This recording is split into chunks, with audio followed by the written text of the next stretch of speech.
नमस्कार, हिमाचल दस्तक में एक बार फिर आपका स्वागत है। मैं हूं आपके साथ मस्तराम डलैल।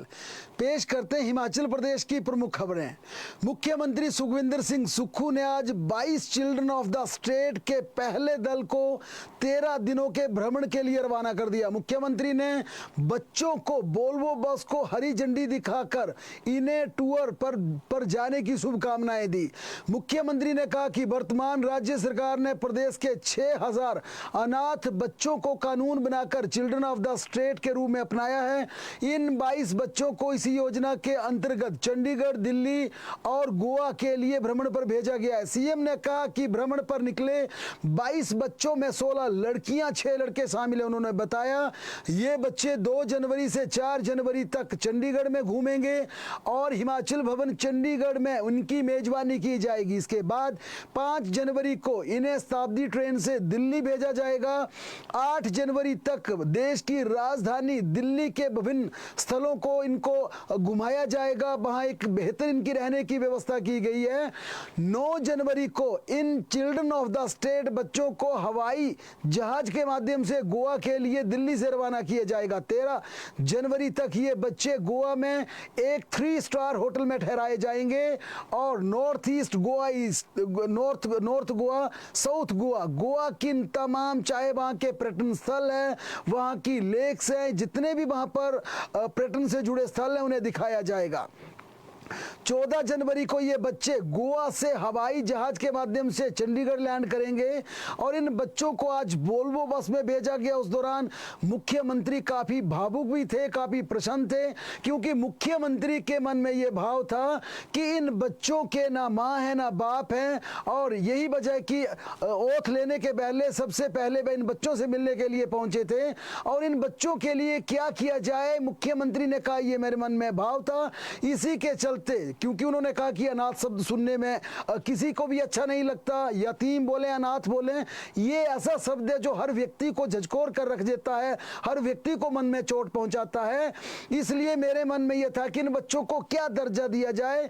फिर मेरे मन में ये बहुत बड़ा एक सवाल का जवाब मिल गया कि क्यों ना इन बच्चों को चिल्ड्रन ऑफ द स्टेट, यानी कि ये स्टेट के बच्चे हैं, इसका दर्जा दिया जाए। इसके बाद सीएम ने कहा कि मेरे मन में आता है कि मैं परिवार के साथ घूमने जाता हूं, मेरे दूसरे सहयोगी जाते हैं, हिमाचल प्रदेश के तमाम लोग वेकेशंस में घूमने जाते हैं, लेकिन मेरे मन में एक दिन ये सवाल पैदा हुआ कि इन अनाथ बच्चों को, अनाथ आश्रम के बच्चों को घूमने के लिए कोई नहीं भेजता।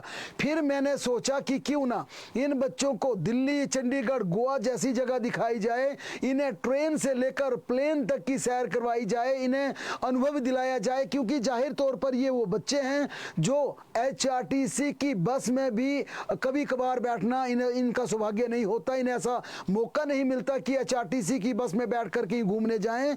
राज्य सरकार ने इन्हें ना केवल वोल्वो बल्कि शताब्दी, यहां तक जहाज की सैर भी करवा दी। और जाहिर तौर पर यह राज्य सरकार ने वोट बैंक के लिए नहीं किया, क्योंकि यहां हिमाचल प्रदेश में जो 6000 इस प्रकार के बच्चे हैं, ना वो बच्चे वोट देंगे, ना उनके माता पिता जो सरकार को या किसी दल को वोट देंगे। ये मानवीय सरोकारों की पटकथा है, मानवीय सरोकार है, और राज्य की सुखविंदर सिंह सुक्खू की सरकार ने ये मानवीय सरोकार दिखाए हैं कि हम वोट बैंक की राजनीति से ऊपर उठकर मानवीय संवेदनाओं को जिंदा रखेंगे, ताकि कम से कम एक इन बच्चों को ऐसा मौका मिल सके, इन्हें भी हवाई सैर का मौका मिलता है, ये बच्चे भी घूम सके। जाहिर तौर पर ये सरकार की एक अच्छी पहल है और आज इसे देश विदेश में भी सोशल मीडिया में जिस प्रकार से देखा गया कि सुक्खू सरकार के इस प्रयास को, इस पहल को जमकर इसकी सराहना और प्रशंसा भी की गई। हिमाचल प्रदेश सरकार 22 नई जल विद्युत परियोजनाओं का आवंटन करने जा रही है, जिनकी कुल विद्युत क्षमता 828 मेगावाट है। इन परियोजनाओं में 6.5 मेगावाट से लेकर 400 मेगावाट तक की परियोजनाएं शामिल है। ये बात आज सीएम सुक्खू ने कही। उन्होंने कहा परियोजनाएं प्रदेश के कुल्लू, चंबा, किन्नौर, लाहौल स्पीति और शिमला जिलों में चिन्हित की गई हैं, जिनमें सबसे अधिक 595 मेगावाट क्षमता की 9 परियोजनाएं चिनाब नदी के बेसिन, 169 मेगावाट क्षमता की 8 परियोजनाएं, सतलुज नदी बेसिन 55 मेगावाट क्षमता की 4 परियोजनाएं, राबीबा 1 परियोजना 9 मेगावाट क्षमता की ब्यास बेसिन में लगाना प्रस्तावित है। उन्होंने कहा कि प्रदेश सरकार ने पहली बार इन परियोजनाओं को देश के अन्य राज्य एवं केंद्र शासित प्रदेशों व अन्य राज्यों व केंद्रीय उपक्रमों को 10 लाख प्रति मेगावाट अप फ्रंट प्रीमियम के आधार पर 40 साल तक आवंटित करने का फैसला लिया है। हिमाचल प्रदेश के विधायकों की प्राथमिकताओं को लेकर अगले महीने फरवरी में बैठकें बुलाई जाएंगी। 3 और 4 जनवरी को होने वाली इन बैठकों की मुख्यमंत्री सुखविंदर सिंह सुक्खू अध्यक्षता करेंगे। सभी मंत्री इसमें मौजूद रहेंगे। सभी विधायकों को इन बैठकों के लिए बुलाया गया है। तमाम जिलों के डीसीज, विभागाध्यक्ष, प्रशासनिक सचिव, ये तमाम अधिकारी भी बैठक में मौजूद रहेंगे। 3 फरवरी को सुबह 10:30 बजे से लेकर दोपहर 1:30 बजे तक कांगड़ा, किन्नौर, कुल्लू के विधायकों की बैठक होगी, जबकि दोपहर 2 बजे से लेकर 5 बजे तक सोलन, चंबा, बिलासपुर, लाहौल स्पीति जिला के विधायकों की बैठक आयोजित की जाएगी। 4 फरवरी को सुबह 10:30 बजे से 1:30 बजे तक शिमला और मंडी के जिलों के विधायकों की बैठक होगी, जबकि दोपहर बाद 2 से लेकर शाम 5 बजे तक ऊना, हमीरपुर, सिरमौर के विधायकों की बैठक ली जाएगी। अगले बजट के लिए तमाम विधायक इसमें अपनी प्राथमिकताओं की सिफारिशें दे सकते हैं, यानी प्रदेश के विकास का खाका इन बैठकों में बनेगा। नेता प्रतिपक्ष जयराम ठाकुर ने आज सुक्खू सरकार को निशाने पर लिया। शिमला में प्रेस कॉन्फ्रेंस का आयोजन कर जयराम ठाकुर ने मौजूदा कांग्रेस सरकार के कार्यकाल को निराशाजनक बताया। बीते कल मुख्यमंत्री सुखविंदर सिंह सुक्खू ने बिजली सब्सिडी छोड़ने के फैसले पर जयराम ठाकुर ने कहा कि चुनावों के दौरान 300 यूनिट फ्री बिजली देने की गारंटी देने वाली सरकार अब स्वेच्छा से सब्सिडी छोड़ने की बात कह रही है। उन्होंने कहा कि कांग्रेस सरकार झूठी गारंटियों के सारे सत्ता में आई थी। नैतिकता के आधार पर सरकार अपनी गारंटियों को पूरा करने में असमर्थ रही है। ऐसे में उन्होंने कहा कि सरकार को सत्ता में रहने का कोई हक नहीं है। उन्होंने कहा कि मुख्यमंत्री, सभी मंत्री रेजिग्नेशन दे दें। जयराम ठाकुर ने पूछा कि बिजली सब्सिडी को लेकर जो परफॉर्मा दिया है उसमें क्या मापदंड होगा, क्या इस फैसले को जबरन जनता पर लागू किया जाएगा, इसका जवाब भी उन्होंने सरकार से मांगा।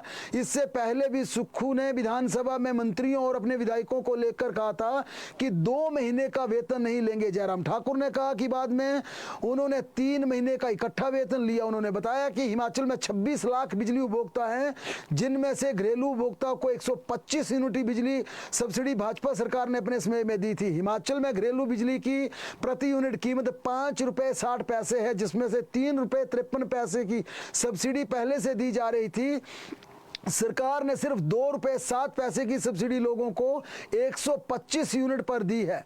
126 यूनिट से ज्यादा 6 रुपए प्रति यूनिट और 1 रुपए 83 पैसे की सब्सिडी, जबकि 300 यूनिट से ऊपर को 1 रुपए 3 पैसे की सब्सिडी दी जा रही है, जिसको सरकार ने बंद कर दिया है। जयराम ठाकुर ने कहा उद्योगों को दी जाने वाली बिजली की सब्सिडी भी बंद कर दी है, भारी भरकम टैक्स लगा दिए। उन्होंने कहा बिजली सब्सिडी छोड़ने पर कुछ दिनों बाद पार्टी के नेताओं से बात, ये बड़ी महत्वपूर्ण जयराम ठाकुर ने की। जब मीडिया ने उनसे पूछा क्या भारतीय जनता पार्टी के विधायक, साधन संपन्न लोग, कार्यकर्ता, पदाधिकारी भी हिमाचल प्रदेश में बिजली की सब्सिडी को छोड़ेंगे, इसकर जयराम ठाकुर ने कहा कि यह प्रस्ताव सरकार ने दिया है। पिछले कल प्रेस कॉन्फ्रेंस के माध्यम से मुख्यमंत्री ने उन्होंने कहा कि इस मुद्दे पर पार्टी से विचार किया जाएगा, पार्टी से चर्चा की जाएगी, उसके बाद ही कुछ निर्णय लिया जा सकता है। अगली खबर का रुख करें तो प्रदेश शिक्षा विभाग में दिव्यांग कोटे से जेवीटी के 183 पद भरे जा रहे हैं। बैच वाइज आधार पर इन पदों को भरा जाएगा। प्रारंभिक शिक्षा विभाग ने काउंसलिंग का शेड्यूल जारी कर दिया है। जेवीटी के इन पदों के लिए काउंसलिंग 6 जनवरी से 8 जनवरी तक होगी। 12 जिलों के पात्र कैंडिडेट्स को काउंसलिंग के लिए शिमला स्थित कसुम्पटी के सरकारी स्कूल में आना होगा। विभाग द्वारा जारी किए गए शेड्यूल के अनुसार 6 जनवरी को जिला मंडी, लाहौल स्पीति, किन्नौर, कुल्लू जिला के पात्र अभ्यर्थी काउंसलिंग के लिए आ सकते हैं। 7 जनवरी को कांगड़ा, हमीरपुर, चंबा, ऊना के कैंडिडेट्स की काउंसलिंग होगी। अंतिम दिन यानी 8 जनवरी को जिला शिमला, सिरमौर, सोलन, बिलासपुर के दिव्यांग अभ्यर्थी को जेबीटी की काउंसलिंग के लिए बुलाया गया है। राज्य सरकार ने पशुपालन निदेशक डॉक्टर प्रदीप शर्मा को 6 महीने की एम्प्लॉयमेंट दे दी है। 31 दिसंबर को रिटायर हुए डॉक्टर प्रदीप को सरकार ने अगले 6 महीने के लिए फिर नौकरी दी है। राज्य सरकार ने अगस्त 2021 में ही डॉक्टर अजमेर सिंह डोगरा की रिटायरमेंट होने के बाद प्रदीप कुमार को डायरेक्टर पशुपालन विभाग लगाया था। करीब 3.5 साल की सेवाओं के बाद अब उन्हें 6 महीने की और नौकरी सरकार ने दी है। इसके अलावा सचिवालय व विभिन्न विभागों के भी कर्मचारियों को यहां पर रीएम्प्लॉयमेंट दी गई है। हालांकि मुख्यमंत्री सुखविंदर सिंह सुक्खू का कहना है कि इस समय मौजूदा हालात के चलते जो जब तक भर्तियों का प्रोसेस पूरी तरह यहां पर पूरा नहीं होता, क्योंकि राज्य चयन आयोग को पहले भंग कर दिया गया था, फंक्शनिंग कर दिया गया है, अब सरकार ने भर्तियां तेज कर दी है। इसके चलते ये सरकार की तरफ से कहा गया है कि जब तक नए कर्मचारी ज्वाइनिंग नहीं देते तब तक हम रीएम्प्लॉयमेंट दे रहे हैं। कम वेतन दिया जा रहा है लेकिन उनसे काम लिया जा रहा है। बहरहाल इधर चयन प्रक्रिया पर सवाल उठने के बाद युवा सेवा एवं खेल विभाग ने सीनियर नेशनल वॉलीबॉल प्रतियोगिता से 6 दिन पहले पुरुष वर्ग की टीम के ट्रायल रद्द कर दिए हैं। खेल विभाग ने ट्रायल रद्द करने के आदेश जारी करते हुए दावा किया कि जल्द नए सिरे से टीम चुनी जाएगी। प्रतियोगिता जयपुर में 7 जनवरी से शुरू होगी। 5 को टीम को जयपुर रवाना होना। ऐसे में विभाग के खिलाड़ियों का चयन करना किसी चुनौती से कम नहीं है। दरअसल इंदिरा गांधी खेल परिसर शिमला में 26 दिसंबर को राष्ट्रीय प्रतियोगिता के लिए पुरुष और महिला टीम के ट्रायल हुए थे। जब पुरुष वर्ग की टीम के लिए चयनित किए खिलाड़ियों की सूची सामने आई तो ट्रायल में शामिल कुछ खिलाड़ियों ने चयन प्रक्रिया को सवालों के घेरे में खड़ा कर दिया। चयनकर्ताओं पर धांधली का आरोप लगाते हुए उन्होंने पहले नेशनल खेल चुके खिलाड़ियों को बाहर करने का आरोप लगाया। उनका कहना था कि चयन प्रक्रिया में पारदर्शिता नहीं बरती गई।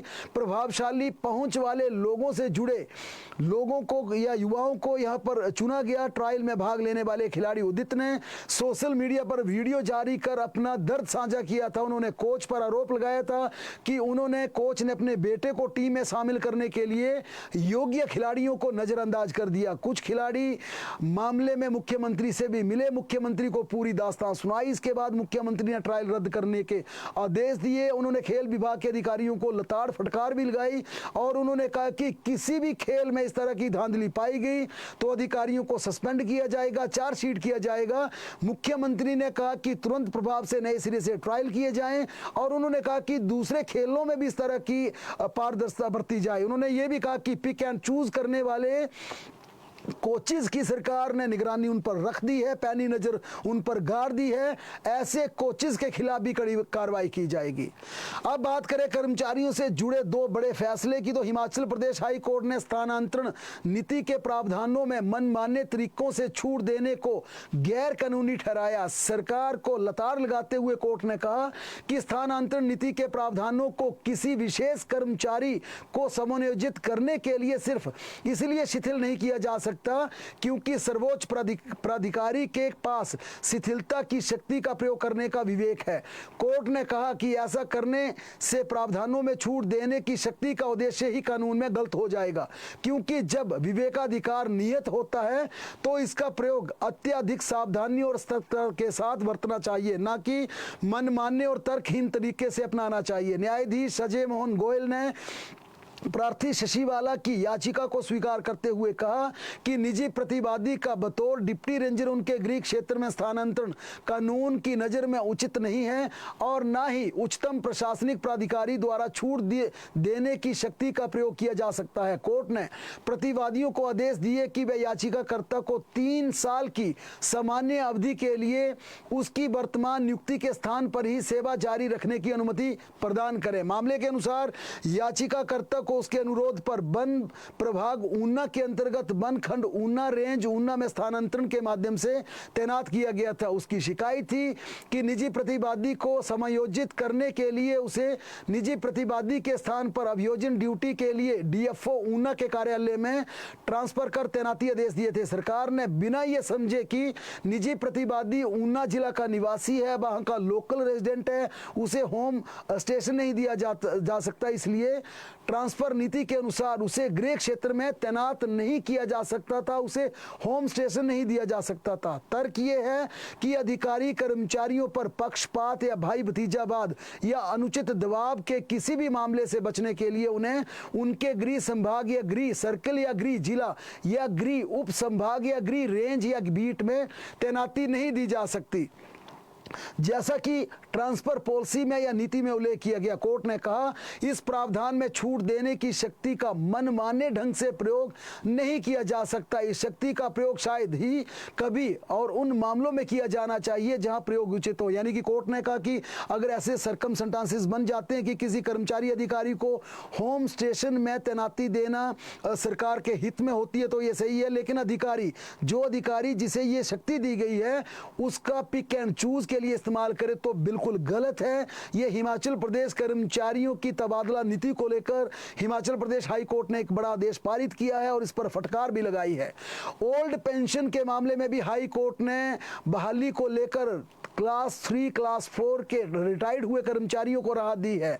हाई कोर्ट के फैसले के अनुसार जो समय रहते कर्मचारी अपना विकल्प 60 दिनों के भीतर नहीं चुन पाए थे, उनके लिए यह फैसला राहत भरा होगा। न्यायाधीश अजय मोहन गोयल ने प्रार्थी फूलमती द्वारा दायर याचिका को स्वीकार करते हुए कहा कि विकल्प चुनने के लिए उसमें उल्लेखित अवधि के संबंध में 4 मई 2023 के ज्ञापन की शर्त को याचिकाकर्ता जैसे पदधारी के विरुद्ध कठोर तरीके से लगाया जा सकता, क्योंकि क्लास 4 कर्मचारी को शायद ये पता होगा कि सरकार द्वारा कोई ज्ञापन जारी किया जाता है और उक्त ज्ञापन के दृष्टिगत उसे कोई कदम उठाना जरूरी होता है। क्लास 3 और क्लास 4 कर्मचारियों के संबंध में नियोक्ता से कम ये अपेक्षा की जाती है कि वे ऐसे कर्मचारियों को ज्ञापन के बारे में सूचित करें और कुछ उचित समय के भीतर उनके विकल्प भी मांगें। यदि वे उचित समय के भीतर ऐसा नहीं करते तो विभाग कानून के अनुसार मामले में आगे बढ़ सकता है। उल्लेखनीय है कि प्रदेश सरकार ने 4 मई 2023 को अधिसूचना जारी कर ओल्ड पेंशन स्कीम को लागू किया था। इसमें रिटायर्ड कर्मचारियों को 60 दिनों की अवधि के भीतर पेंशन के उपलब्ध विकल्पों में से कोई एक विकल्प चुनने का मौका दिया था। प्रार्थी ने रिट याचिका के माध्यम से प्रार्थना की थी कि प्रतिवादियों को आदेश दिया जाए कि वे याचिकाकर्ता को 4 मई 2023 की अधिसूचना के अनुसार पुरानी पेंशन नियम 1972 के अंतर्गत नियत तिथि से पेंशन का भुगतान करें, साथ ही सभी प्रासंगिक लाभ भी प्रदान करें। सरकार ने याचिकाकर्ता की मांग का विरोध करते हुए कहा था कि चूंकि याचिकाकर्ता ने दिनांक 4 मई 2023 के ज्ञापन के अनुसार समय पर अपने विकल्प नहीं चुना और उसने पुरानी पेंशन योजना को चुनने के लिए केवल 4 नवंबर 2023 को अपना विकल्प प्रस्तुत किया, इसलिए उक्त तथ्य को देखते हुए याचिकाकर्ता को पुरानी पेंशन योजना के अंतर्गत पेंशन जारी नहीं की जा सकती। याचिकाकर्ता का कहना था कि उसको कभी भी कोई विकल्प चुनने के लिए नहीं कहा गया और यही कारण है कि उसने समय पर विकल्प नहीं चुना। कोर्ट ने रिट याचिका को निपटारा करते हुए याचिकाकर्ता द्वारा 4 नवंबर 2023 को दिए गए विकल्प को वैध विकल्प मानने और पेंशन देने के लिए याचिकाकर्ता को मामले को आगे बढ़ाने के आदेश जारी किए। एक बड़ा फैसला ओल्ड पेंशन को लेकर है, क्योंकि उस वक्त भी काफी विरोध हुआ था कि सरकार ने नोटिफिकेशन कर दी, इसका मैं ज्ञान नहीं था। 60 दिन के भीतर विकल्प माना, तब कई कर्मचारियों को पता नहीं था कि ओपीएस एनपीएस के क्या उसके नफा नुकसान होंगे। इसी के चलते ये मामला कोर्ट में पहुंचा और क्लास 3 और क्लास 4 सिर्फ 2 कैटेगरी के रिटायर्ड हुए कर्मचारी पेंशनर्स को ये कोर्ट की तरफ से बड़ी राहत मिली है। हिमाचल के premium health institute IGMC Shimla के 132 आउटसोर्स कर्मचारियों की सेवाएं समाप्त कर दी गई हैं। इसके विरोध में आज आईजीएमसी परिसर में आउटसोर्स कर्मचारियों ने गेट मीटिंग की। इस दौरान उन्होंने कल से अनिश्चितकाल हड़ताल पर जाने का फैसला भी लिया। राज्य सरकार द्वारा नौकरी से हटाए गए आउटसोर्स कर्मचारियों के समर्थन में आईजीएमसी के दूसरे आउटसोर्स कर्मचारी भी सामने आने लगे हैं।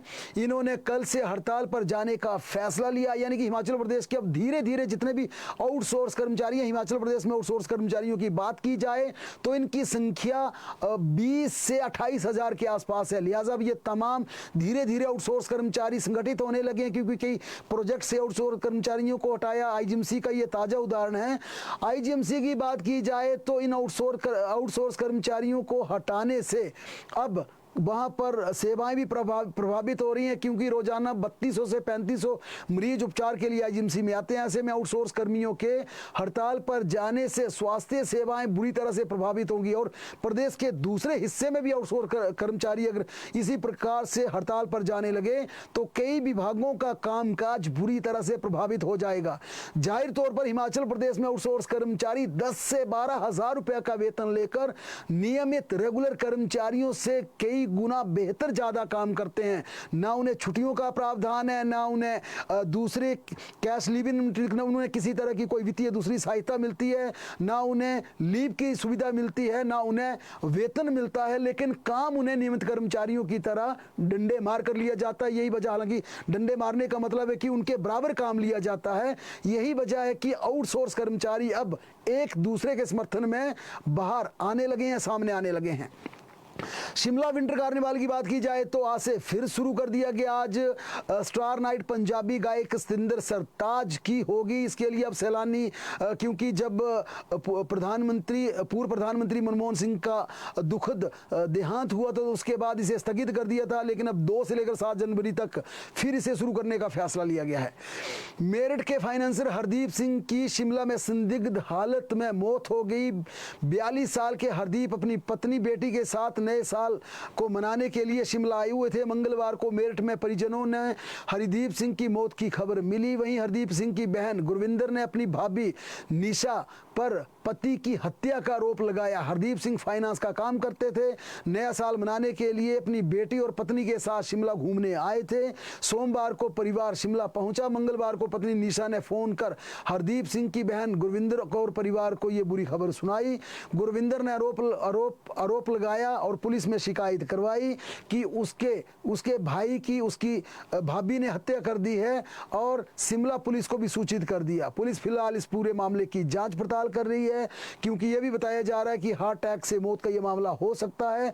वहीं पत्नी निशा ने पुलिस को बताया कि सोमवार शाम को ये परिवार शिमला पहुंचा था। पत्नी का कहना है कि मंगलवार सुबह अचानक पति की तबीयत खराब हुई और हमें शिमला का ज़्यादा जानकारी नहीं थी। हमने पता करके आसपास के किसी अस्पताल में पति को ले गए, जहां पर डॉक्टरों ने उन्हें मृत घोषित कर दिया। यानी पत्नी का कहना है कि उनको हो सकता हार्ट अटैक से मौत हुई हो, लेकिन जब अस्पताल लेके गए तो डॉक्टरों ने कहा कि अब वह नहीं रहे। उनका कहना है कि यहाँ पर मुसीबतों का पहाड़ टूट पड़ा और यहाँ पर हत्या के आरोप लग रहे हैं।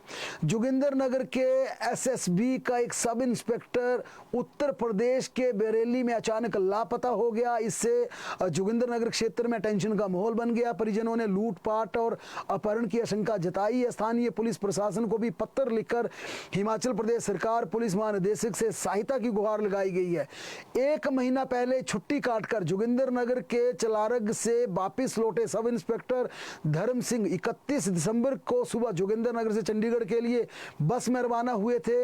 यहां से आगे का सफर ट्रेन से पूरा कर 1 जनवरी की सुबह 4 बजे बरेली पहुंचे, जहां से एसएसबी के सब इंस्पेक्टर धर्म सिंह वहां पर यह बताया जा रहा कि गायब हो गए, क्योंकि उनका कहना है कि वहां तक उनसे संपर्क भी हुआ, बात भी हुआ और इतना जरूर कहा उन्होंने कि मैं बेहोशी की हालत में पहुंचा हूं, ना मेरे पास पैसे हैं, ना नकदी है, ना कुछ है, और उन्होंने मारपीट की भी बात कही। अब परिजनों का कहना है कि इसके बाद सब इंस्पेक्टर का कोई अता पता नहीं है। सब इंस्पेक्टर के परिवार वालों ने इस घटना पर चिंता जताते हुए वहां पर एडमिनिस्ट्रेशन से ये गुहार लगाई है कि पता किया जाए, मदद की गुहार लगाई है। मुख्यमंत्री को भी पत्र लिखा, चीफ सेक्रेटरी को पत्र लिखा, डीजीपी को पत्र लिखा है, और जितने भी हमारे लाइव स्ट्रीम से लोग जुड़े हैं, इस खबर की अगर आपको सूचना मिलती है तो हमारे कमेंट बॉक्स में जरूर इसकी सूचना दें, ताकि कम से कम लापता हुए सब इंस्पेक्टर को ढूंढने में मदद मिल सके। ऊना जिला के ग्राम पंचायत धमा में एक परिवार के 5 लोग एक ही कमरे में अचेत अवस्था में पाए गए। इनमें उत्तर प्रदेश के बदायूं के रहने वाली दंपत्ति और उनके 3 बच्चे शामिल है। बताया जा रहा है कि यह परिवार काफी लंबे अरसे से इस क्षेत्र में रहकर दिहाड़ी मजदूरी का काम करते थे, अपने जीवन यापन कर रहे थे। आज सुबह प्रवासी श्रमिक जब काम पर निकलने लगे तो उन्होंने अपने ही साथी हरिचरण के कमरे से किसी के प्रकार की कोई हरकत न होने पर ये देखने का प्रयास किया कि ये पूरा परिवार का है। फिर दरवाजा खटखटाया, लेकिन अंदर से किसी प्रकार का कोई उत्तर न मिलने पर उन्होंने तुरंत हरिचरण की बेटी और दामाद को इस मामले से सूचित कर दिया। पंचायत प्रतिनिधियों को भी मौके पर बुलाया गया। लोगों ने जब कमरे का दरवाजा खोला तो देखा सभी लोग अंदर अचेत अवस्था में पड़े हैं। उन्होंने सभी 5 लोगों को रीजनल अस्पताल ऊना पहुंचाया। बताया जा रहा है कि इस परिवार ने रात को सोते समय कमरे में सर्दी से बचने के लिए अंगीठी जलाई थी। इसी से पैदा हुई गैस की चपेट में आने के चलते पांचों अचेत हो गए। प्रवासी परिवार हरिचरण, उसकी पत्नी और 3 बच्चों को अब वहां से रेफर कर दिया और बताया जा रहा है कि पांचों की हालत काफी गंभीर है। जाहिर तौर पर इस प्रकार के सर्दियों में मामले आते हैं। इसके चलते तमाम हमारे जितने भी दर्शक हमारे हमारे साथ जुड़े उनसे हमारा आग्रह रहेगा कि रात के समय जिस प्रकार से डॉक्टर्स ने यह सलाह दी है कि अगर अंगीठी जलानी है तो वहां पर खुले बर्तन में पानी 1-2 जगह जरूर रख लें ताकि कम से कम गैस ना लग के कोई व्यक्ति पर कोई किसी प्रकार का इसका बुरा असर ना पड़ सके।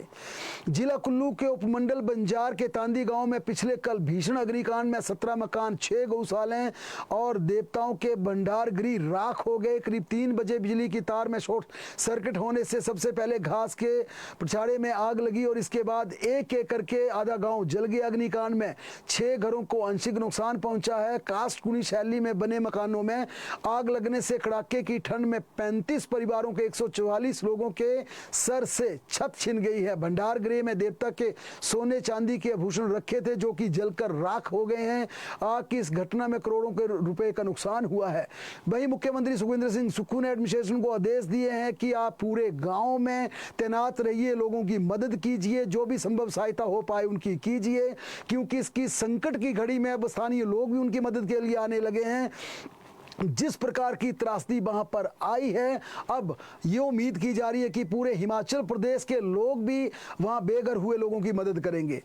प्रदेश में अगले 1 सप्ताह तक मौसम खराब रहने का पूर्वानुमान है। 5, 6 और 7 जनवरी को प्रदेश के अधिकांश स्थानों पर हल्की से मध्यम बारिश होने और बर्फबारी का अनुमान है। इसके अलावा प्रदेश के 7 जिलों में मौसम विज्ञान केंद्र ने घने कोहरे का अलर्ट भी जारी किया। बिलासपुर, मंडी, ऊना, सोलन, सिरमौर, हमीरपुर और कांगड़ा जिले के कुछ एक क्षेत्रों में घना कोहरा पड़ने की चेतावनी दी गई है। वहीं 5 और 6 जनवरी को अलग अलग स्थानों पर बिजली के साथ तूफान चलने की संभावना जताई गई है, यानी कि ओलावृष्टि हो सकती है, बिजली गरज सकती है और भारी नुकसान भी हो सकता है। यही वजह कि हम वेदर चेतावनी को लेकर, मौसम विज्ञान केंद्र के अलर्ट को लेकर लगातार पिछले 3-4 दिनों से हिमाचल प्रदेश के सभी लोगों को जागरूक करने का प्रयास कर रहे हैं। प्रदेश की तमाम बड़ी खबरों के लिए लगातार जुड़े रहें हमारे साथ, देखते और पढ़ते रहें हिमाचल दस्तक।